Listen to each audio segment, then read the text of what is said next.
Vote केमा? Vote कुन पार्टीमा?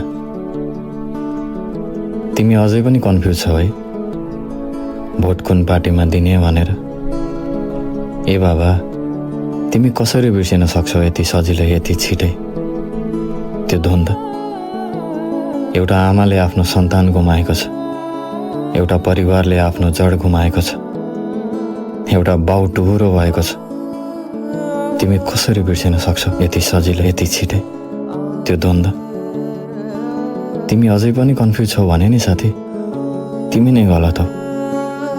म छाती पिटेर भन्न सक्छु तिमी नै देशद्रोही हौ। अझै पनि तिमी कन्फ्युज छौ है भोट केमा? साथी, यसपालि भोट हाम्रोलाई होइन राम्रोलाई हाल। तिम्रो एउटा भोटले देश परिवर्तन हुन सक्छ, देश बन्न पनि सक्छ।